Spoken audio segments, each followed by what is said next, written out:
Welcome to Voice Over Lana, where I will be going over my trip to Portugal. So we started out in Porto, which was really nice, but unfortunately kind of cloudy that day. So it was a lot to take in, and we only stayed actually a couple hours. I absolutely loved that little buggy thing and all like the train kind of things. I don't know what that's called, but I'll figure it out eventually. And here is some more clips, and I thought it was really busy actually, which was nice because then later we're going to go to more small towns, and it's going to be actually interesting to see how many less people there are. And here are some of like the buildings I thought were really cute and forcing people to take pictures of me. As always, we see that I am kind of running around like in these little streets as well, which was kind of fun because you don't really get that in Canada. So this is one thing I absolutely love about Europe, is all these little streets that you can find super cool stuff in. And of course I had to go to the iconic like kind of lookout point to see the bridge and the city, and it was really nice to kind of take it all in. And I took a moment to film myself because I thought my hair was cute that day, to be honest.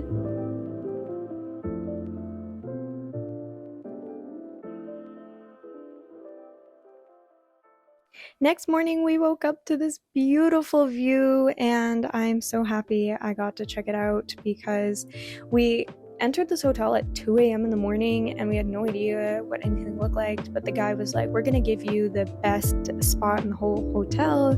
And I was really shocked because waking up to that was a complete dream. It felt so nice. So we took some time on the balcony, although you can tell I look a little bit exhausted, but it's okay because as soon as it was time for breakfast, I was up, I was energized, and I was ready to take in this day. The hotel was super cute. I highly encourage that people stop to this hotel. I don't even remember what it was called. So, don't stay in Aveiro, stay in Tortoria if you're going to head over there, because anyways, the ferry ride is like less than €5, which was really nice. We had our sweet little breakfast. I love European breakfasts. They're my favorite thing in the whole world. And we finally got to Aveiro. I'm hoping I pronounced like the city name right. So if you speak Portuguese, I am like so sorry. But anyways, like I was saying, the ferry, super cute. It was literally such a short little ride, and we got to the cutest spot. And this was probably my favorite city of the whole adventure. It was just a whole dream. It felt kind of like a little bit, my mom calls it the Venice of Portugal, because that's what she suggested we go here. So I was really happy that we did check it out because all the little rivers, and there was a lot of good shopping places as well.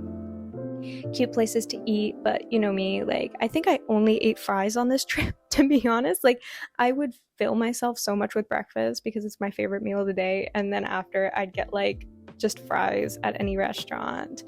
But like I was saying, I'm obsessed with little streets. So this was so cute, and it's just like not even that like forcefully decorated or anything for tourists. It just has such a good vibe and feel.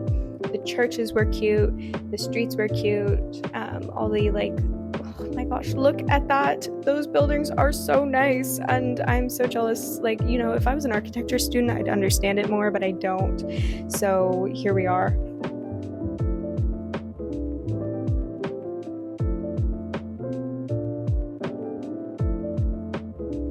We then found more places to go shopping, and I bought some books. And finding English books in Europe isn't that hard, but kind of hard at the same time.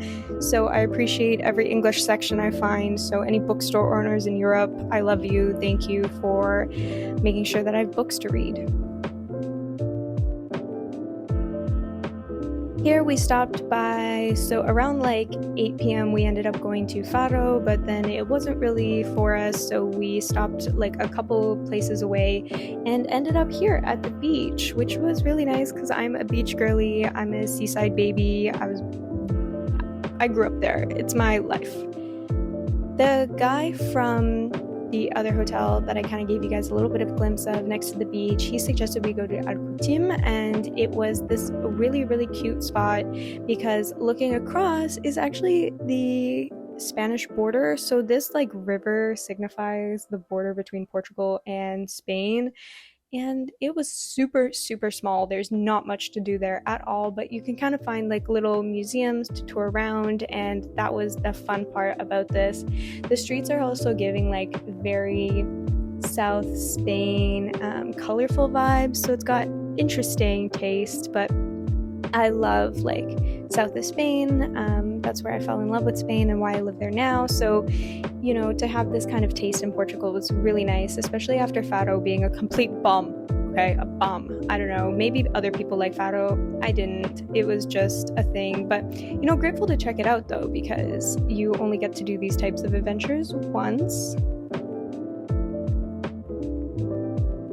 Here is Nazare. So it was like an absolute stop because I'm pretty sure they have some of the biggest waves in the world, and we needed to check that out.